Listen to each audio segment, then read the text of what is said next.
Hello and welcome to watching NDTV. Let's get you the latest on Russia's invasion of Ukraine. And Russia continues a full-scale attacks as residents remain trapped. The ceasefire for civilian evacuations has failed. Ukrainian authorities have put plans to evacuate civilians from Mariupol on hold, citing Russian violations of the agreed pause in fire.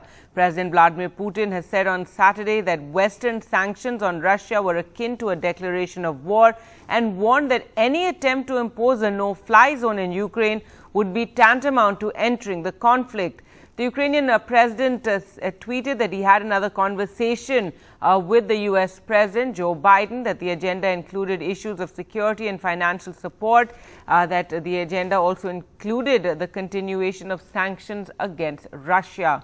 Now, Prime Minister Narendra Modi chaired another high-level meeting on Ukraine, and the big worry is students in Sumy who remain trapped. They've announced they're going to walk to the Russia border, but the government has asked them to stay put. Also, Visa and MasterCard has now suspended its operation in Russia, becoming the latest to take action after Russia's invasion of Ukraine.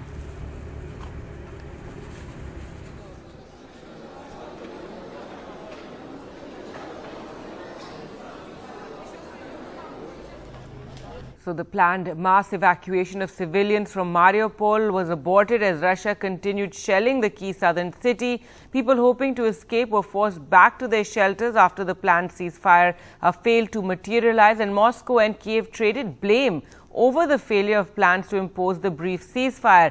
Civilians have also been unable to leave the nearby city of Volnovakha, and heavy bombardment has been reported in Irpin, a town on the northwestern outskirts of Kiev.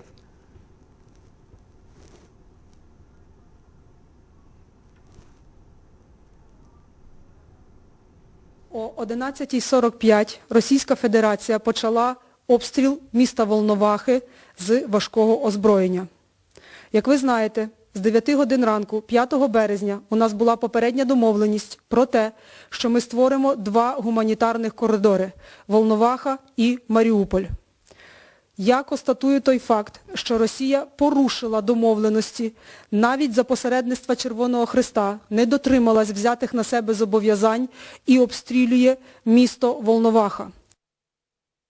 Донецкой Народной Республики сообщили о том, что власти Мариуполя отказываются предоставлять жителям возможность уйти по гуманитарному коридору, который был создан российскими военными. Еще есть информация из города Херсон. Когда открылся гуманитарный коридор, наши представители Министерства по чрезвычайным ситуациям, которые поехали помогать гражданским людям эвакуироваться, хотели доставить туда гуманитарную помощь. Вот якобы, мы сейчас это перепроверяем, власти Херсона отказались такую гуманитарную помощь принимать.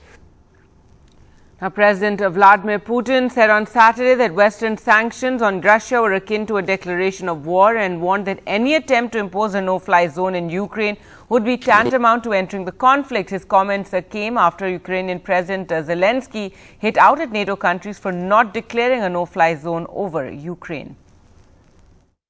Сейчас мы слышим, что нужно сделать бесполетную зону на территории Украины.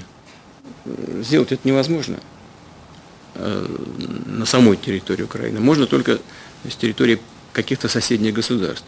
Но любое движение в этом направлении будет нами рассматриваться как участие в вооруженном конфликте той страны, с территории которой будут создаваться угрозы для наших военнослужащих. Мы в эту же секунду будем рассматривать их как участниками военного конфликта. И уже все равно, какими там членами они являются. Сьогодні керівництво Альянсу дало зелене світло для подальшого бомбардування українських міст та сел, відмовившись зробити безпольотну зону. Ви могли закрити небо, але я не знаю, кого ви можете захистити і чи здатні захистити ви свої країни, країни Альянсу. Від нас ви не зможете відкупитися літрами палива за літри нашої крові, пролитої за нашу спільну Європу, за нашу спільну свободу.